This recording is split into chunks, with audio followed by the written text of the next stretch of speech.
I'm sure David liked me as a leadoff hitter. I'm sure you'll be cleanup hitter and you'll be the 9-hole hitter. Dave, how would you say fall ball's gone overall to this point? And have there been any new guys who have emerged, or maybe guys that haven't done much in the past? Well, fall's gone really well. I think you start with the pitching. It always starts with pitching. It's been really good.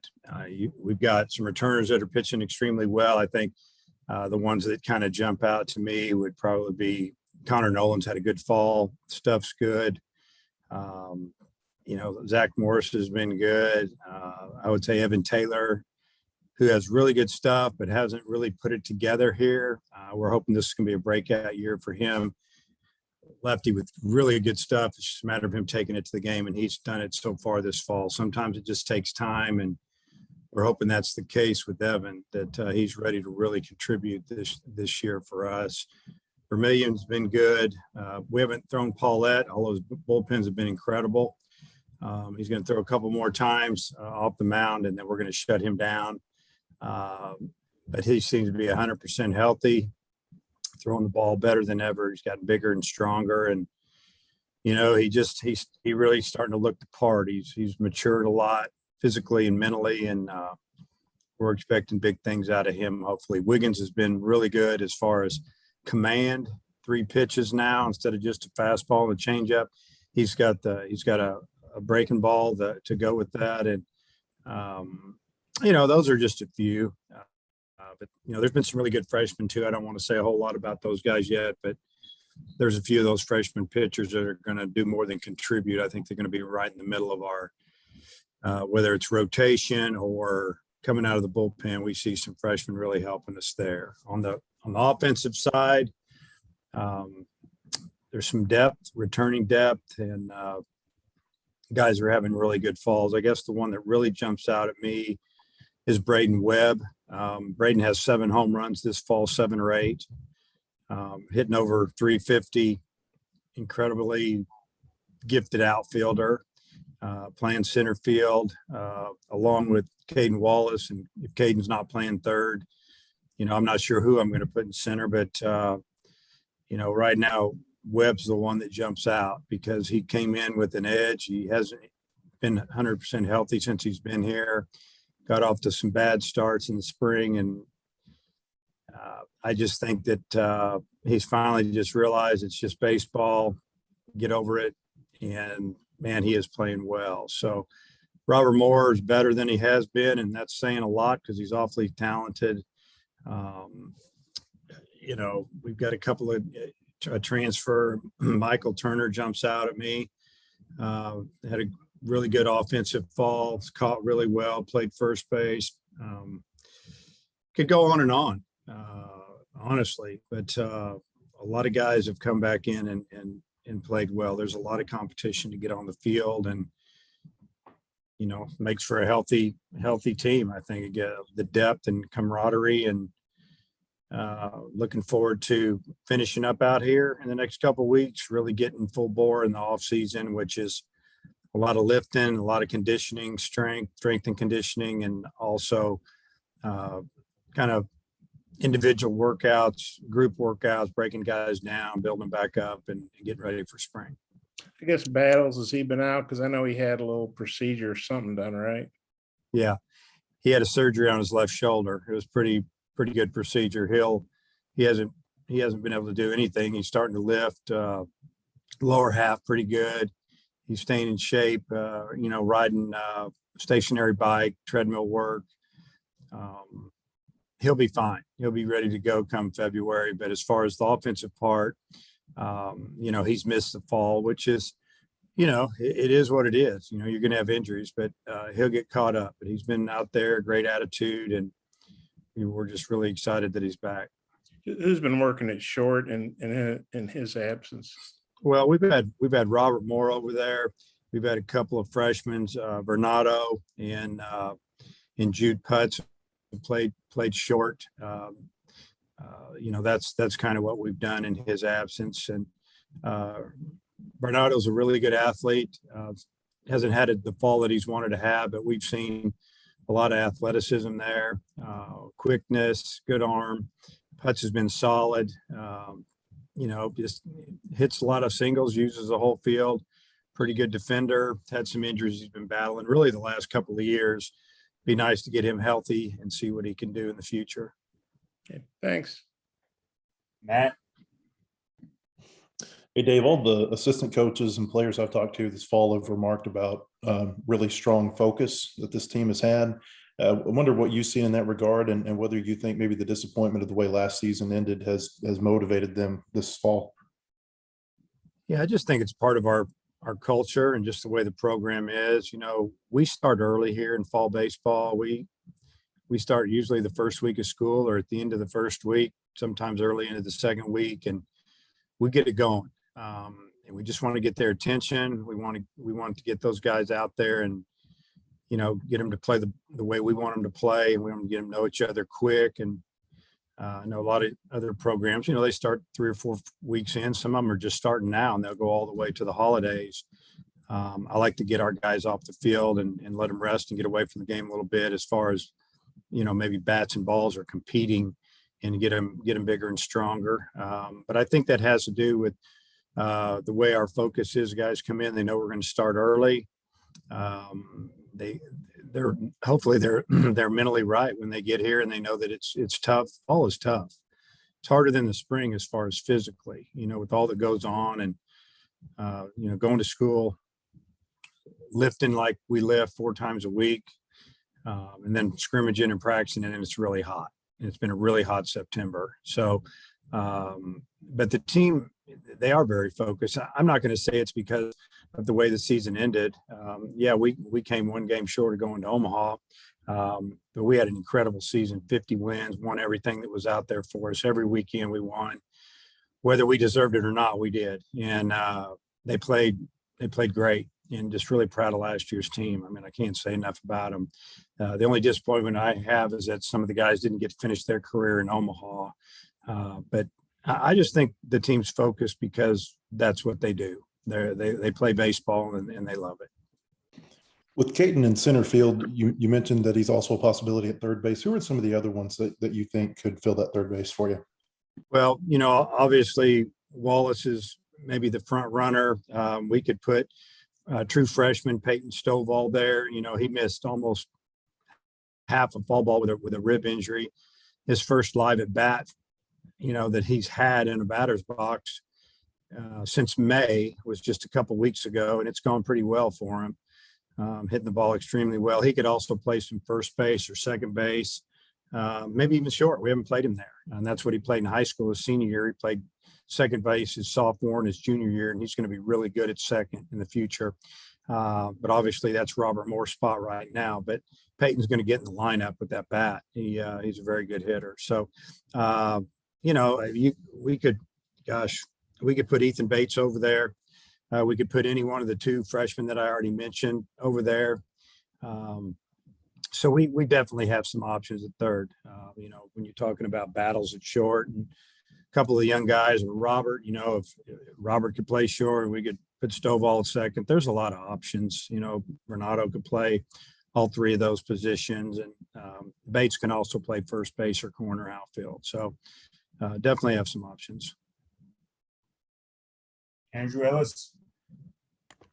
Hey, Coach, you brought in a lot of talented position players, a lot of those in the outfield. And, you're going to have a lot of guys moving around and stuff. But what are some guys that you could see filling that DH spot?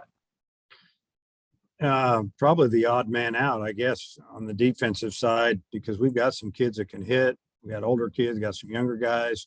We got a transfer from Wake Forest, Chris Lanzilli, that's, I think, finally starting to get comfortable here. The first couple of weeks, he was kind of walking on eggshells. I mean, it's got to be difficult on the mental side when you're been in a program for 4 years and you come in and you see that there's some guys that are playing the same position that you do that are talented and strong. And first couple of weeks were just okay for him, but the last week or 2 have been really good. We've seen him really swing the bat, and he's got power from the right side. He's hit a bunch of home runs at the collegiate level.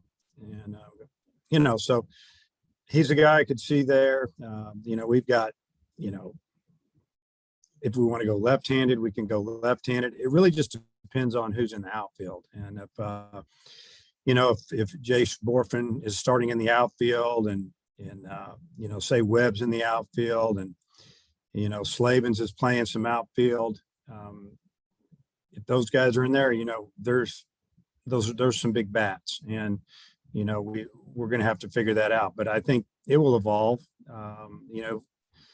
Beginning of the season, you just kind of try to get your guys out there and things change. Every year I take a picture of the starting lineup that I post, and I'll usually go back about once a month and kind of look at it and see how it's changed, because it always changes.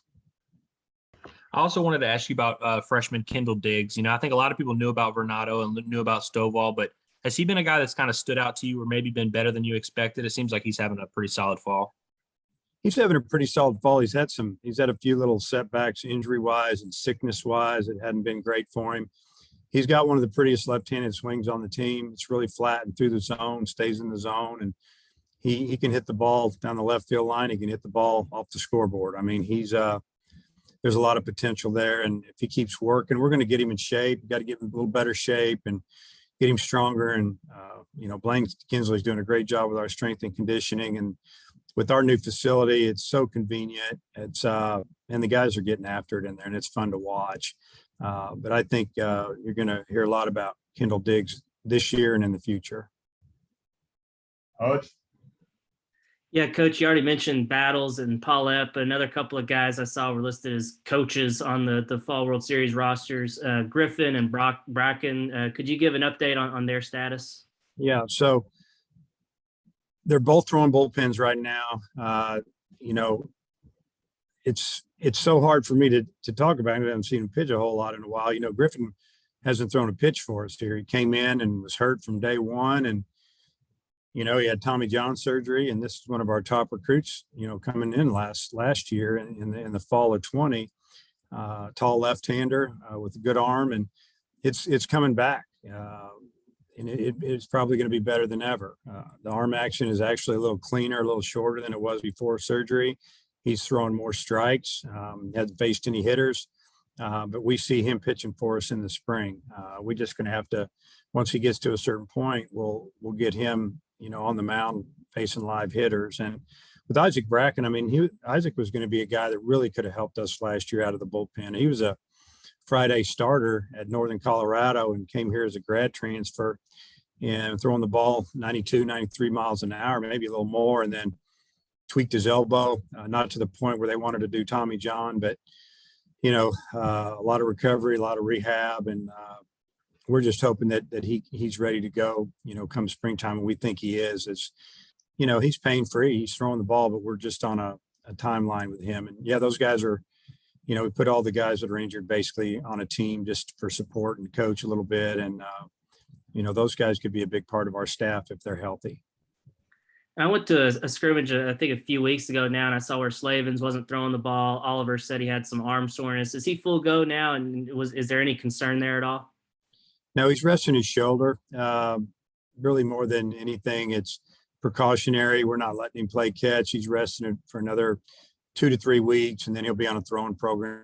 It'll be fine. There's nothing there except a sore arm. It's called not throwing a lot in the summer and then coming out and throwing too much and hurting it. And it happens with guys that don't play summer ball or take some time off. The same thing happened with Stovall, but it was from swing. He hadn't swung a bat like he swung it the first day here, and he tweaked his rib, and that's a bad injury for a hitter. So we didn't let him pick up a bat for basically a few weeks, and then bringing him back slowly, and now he's good to go.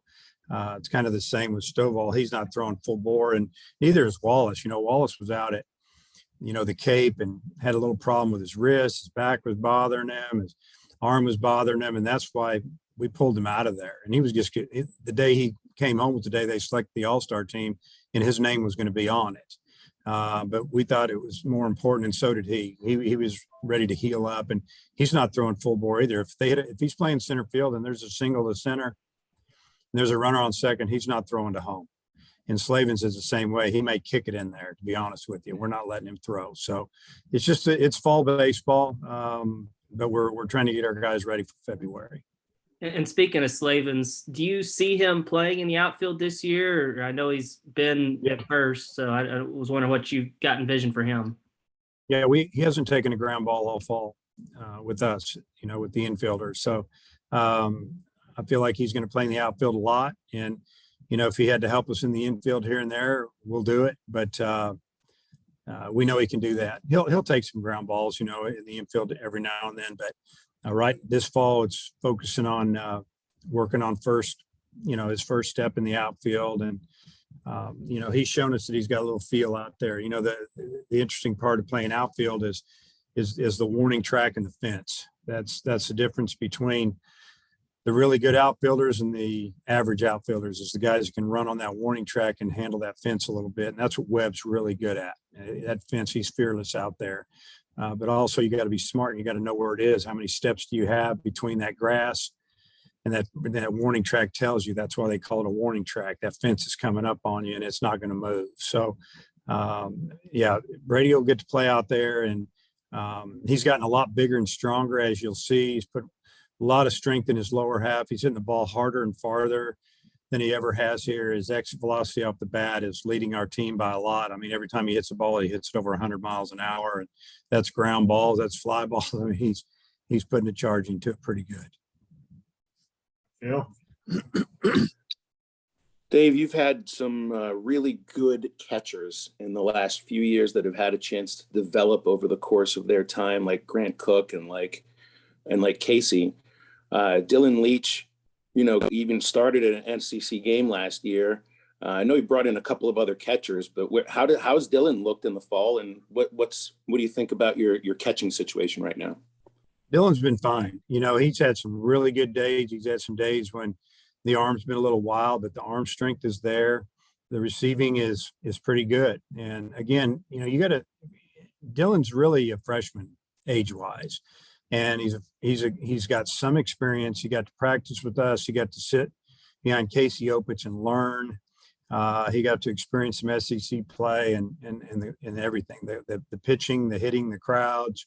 So that puts him a little more advanced, but at the same time, he's still very young. He's got 3 years of eligibility here.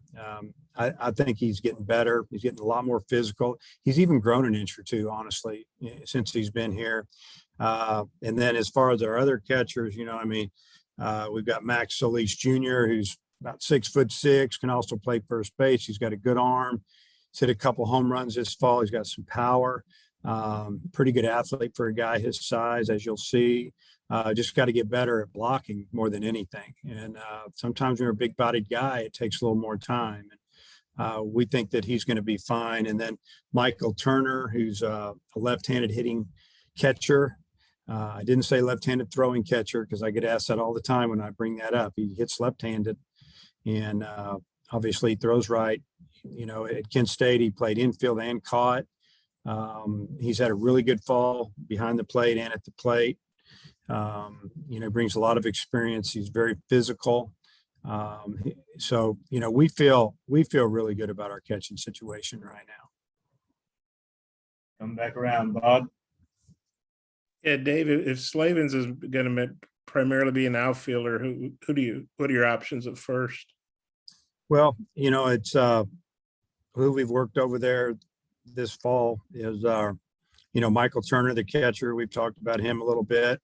Peyton Stovall's played over there some and has done a nice job. Both of them have. We've also, we put Kendall Diggs over there. We've had Ethan Bates over there. He's done really well. Those are everyone I just mentioned was left-handed hitters. We've actually had Lanzilli over there a little bit. We've had Solis over there. I could play Wallace over there. I could go on and on. And so the first base position will take care of itself.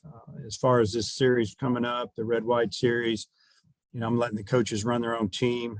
But you might see a different first baseman for each team, maybe 2 of the 4 games, 5 games, whatever it takes. And then just what are you looking for out of the red-white series?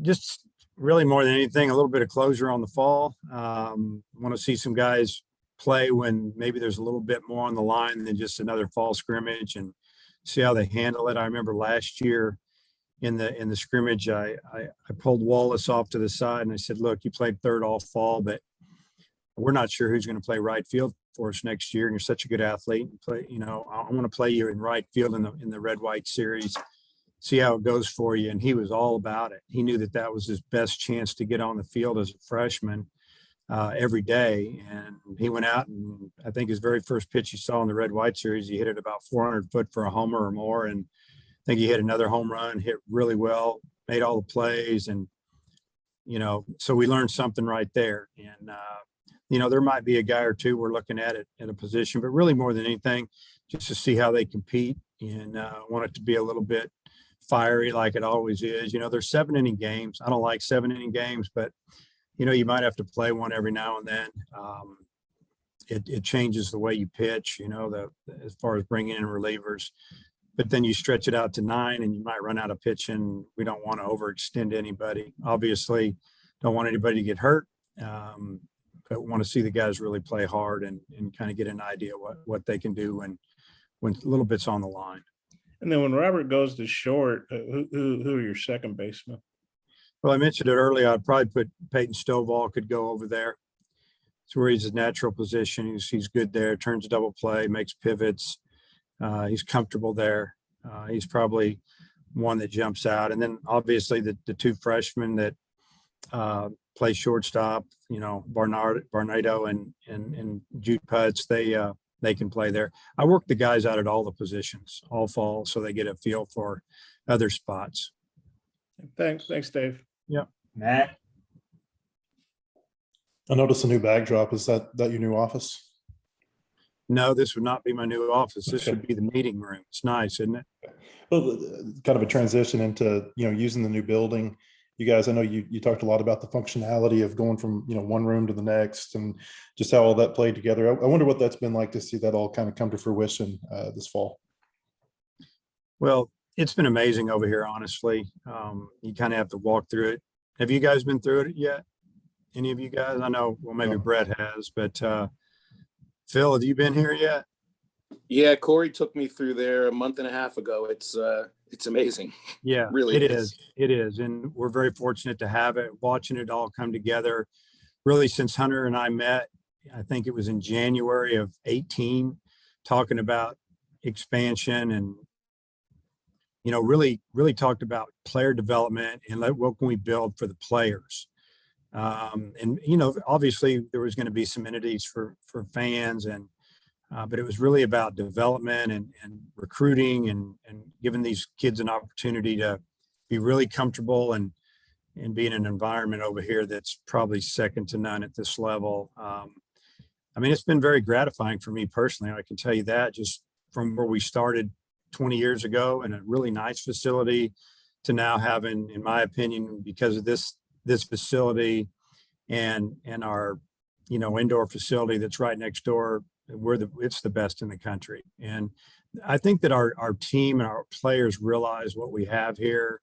And we talk about it all the time about, having such great facilities, but we've got to keep really a blue collar working attitude around here and not take anything for granted. And so far I've seen that. And, the staff has done a great job of keeping these guys grounded, and we never really hear them talking about, how great this is or how great we are. And because that only leads to failure. I think that we just keep working, and as long as we do that, we're going to keep winning, and we'll keep getting good players.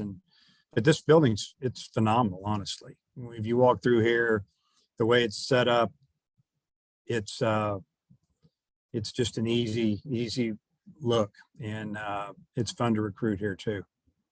And then I wonder, have you guys been given any indication on when the 22 draft will be? And the reason I ask is twofold. I know you guys had trouble last year with it being after that July 1st deadline, but then also for Caden Wallace, I think if it's at its normal time, he's not draft eligible, but if it's in July, he is. Yeah. And believe me, we know that. So, my guess is that it's going to stay right around that All-Star break again, because very disappointingly, I don't really feel like MLB, they say one thing, you know, how they care about college baseball and all these things, but realistically, they don't really care about our opinion.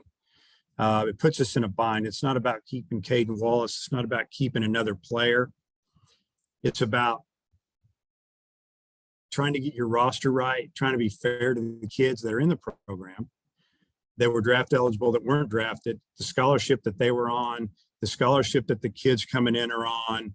I saw many a kid that was probably going to end up going to school, end up at a JUCO or somewhere else because their programs didn't have enough scholarship money for them once these kids finally signed their contract, which, you know, would have been in August. School starts here August 24th last year, something like that. It's been the 22nd. It's been the 20th. So we got 2 weeks to figure it out, or at 10 days. It's a bad setup. I don't know why they took it away. I don't think really anybody really cares about the draft and the hoopla around the All-Star game. And I've had many, when I say many, I'll say a few that I've talked with, general managers and other people that are in MLB don't think the upper level people are doing college baseball right, and they don't get it. They don't like it. It gives them less time to sign people. It's later. They can't send them out to a team. Yeah, you can tell you pushed a hot button with me. I don't like it at all. I just, it's very frustrating. And MLB and all their, we want to work with college baseball and whatever. All you got to do is look in college baseball and see how many players we provide them with. And we let them use our, come around, we give them free access, and then they don't get our opinion on some. It's very frustrating. Or if they do, they don't. They've got our opinion. They don't care. Phil? Dave, with respect to pitching, you've had with some of your recent teams, pitchers take giant leaps forward in a season to kind of lead the way for a team. I'm thinking of Blaine Knight, Isaiah, Kevin Kopps. And with respect to that, to fall ball, I'm not asking for like a pitcher that you think will take a step forward like that, but you know, what is it that you might remember from those guys' falls that might have given you an idea that they were maybe about to have a special season? Usually it's a little bit of it is the way they just carry themselves on the field and the mound presence, the confidence. You can just see the change, you know. And you talk about a guy like Peyton Paulette.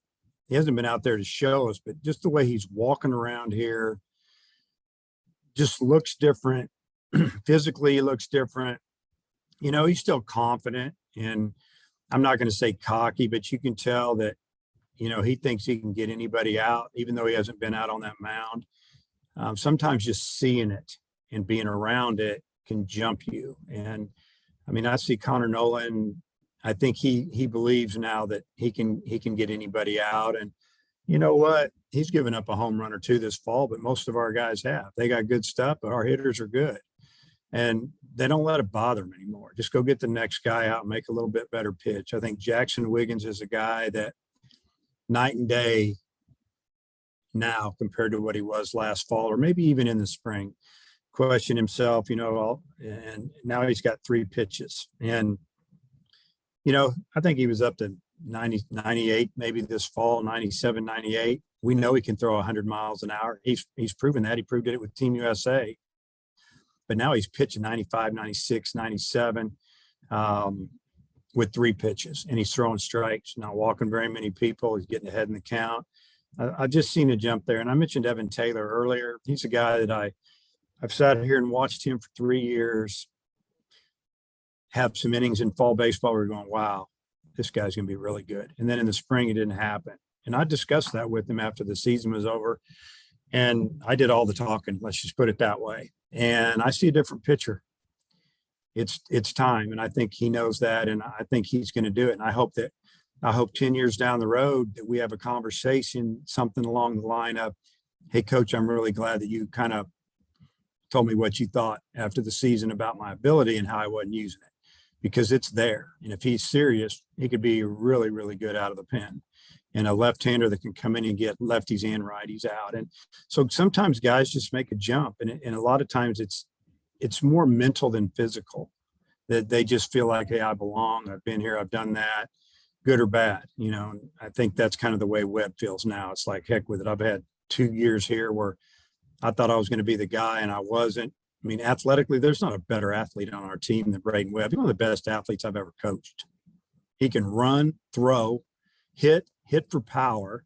I mean, he has all the tools. Now it's just time for him to go do it, and he's done it this fall. Wait, last thing, Dave, any of your guys, I'm sure they noticed the sideline catch in Jerry World. Did they have any comments for you on that? Oh yeah, a couple of them, but you know, you know me, I'm not going to say a whole lot about it. I just kind of laugh. You know, I bobbled it a little bit. I was a little disappointed that I didn't catch it straight up, but it seemed like somebody stuck their hand out in front of me. That's my excuse. But anyway, it was fun. You had a camera in the way. Last question, Russell. Dave, I noticed on the roster sheet out there at the stadium that you're wearing 21, Battles is wearing 2. How did that go down, and when was the last time you did not wear number 2? Yeah. So starting with the last question, I think the last time I did not wear number 2 was when I was playing. So that would have been in the minor leagues. I think they gave me number 6 or something. So at least it wasn't 93 or some crazy number. It means you don't have very much time. But yeah, so the way it all went down is, first off, the number 2, I don't know what the deal is, but the last couple of years, it's been like the requested number from every infielder and even some outfielders. I bet there's 5 guys a year that have wanted number 2 because that's what they wore in high school. I mean, Battles wore number 2, Stovall wore number 2, Diggs wore number 2. I could go on and on and on.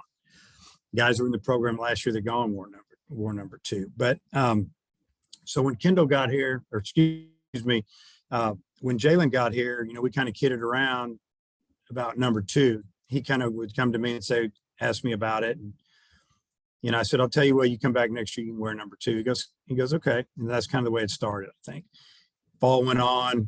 I think he brought it up one time. Now spring hit, he started talking about it a little bit. Halfway through the season, we're out there doing some ground ball work. And he says, Coach, I come back next year, you're going to give me number 2. And I said, Jalen, you're not going to come back next year. You're going to sign. Will you give me number 2? I said, yeah, I'll give you number 2. I care less, whatever.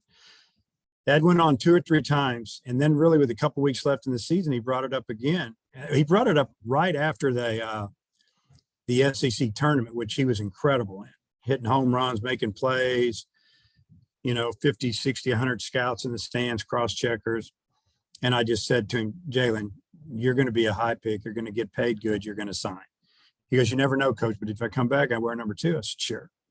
Season ends, a couple weeks go by. The draft's about 10 days out. He sends me a text about 9:45 one night. I go look at my phone and it's Jalen. He says, Coach, I don't sign. You still good giving me number 2? I started laughing. I sent him a text back, said, you can have number 2, but you're going to be drafted really good in a couple of weeks. You're going to sign, whatever. Sure enough, draft's about to happen. And we're talking on the phone. He said, Coach, I want a lot of money. I'm going to come back. I didn't get enough at Arkansas. I want more. I've only been there 1 year. I loved it. I think I got a lot better. And if they don't give me X amount of money, I'm coming back. I said, okay, you know, we'll see. But I still did not think he was coming. And then I talked to his dad the night before the draft. And I started thinking he might come back. And then he happened to forward me another text about the uniform. I said, it's all yours if you come back. And now I'm kind of wishful thinking, I hope he comes back. He's probably not coming back. Sure enough, he's wearing number 2, and I'll be wearing whatever number is available. That's what you get for blocking Derek Jeter's number for all those infielders. Yeah. All right, Hutch, last one for real now. Yeah, Coach, I know you said earlier you've got several freshman arms that you think are going to contribute. Do you know kind of how many might contribute this year? And you mind maybe sharing a few of their names? I know you don't like talking about freshmen sometimes. Yeah, I mean, it's I would say, I mean, I'm looking down here at a sheet. I mean, I would say that there are maybe at least one lefty that's really going to contribute. And then, I mean, you know, when you look at him, it's Hagen Smith, and it's pretty obvious if you watch him pitch. And Brady Tigard, he kind of tweaked his arm, but he's going to be fine. He's mid-90s guy. Nick Moten's had a really good fall. Hasn't walked people, throwing the ball 94 to 96. Throws a breaking ball for a strike. acts like he knows what he's doing on the mound, which I like, and he's confident. I mean, I think there could be something there. You know, I think Ledbetter, who's been injured, came in injured and he's had a couple of good outings. He throws 3 to 4 pitches for a strike. He's kind of got starter type stuff. The fastball's been all the way. I think he touched 93, but mostly 90 to 91 with a slider, curveball, and change. He had a bad outing his last outing. I'm looking forward to seeing him pitch next time. You know, I mean, those are a few guys that jump out at me, and that's probably more than we've had in the past that I could honestly tell you that freshmen are going to, and I probably missed one, you know, as far as a freshman. But it's nice knowing those young guys have a chance to contribute on a team that's going to be able to swing the bat. All right, I'll do it. Coach, appreciate the time. Okay.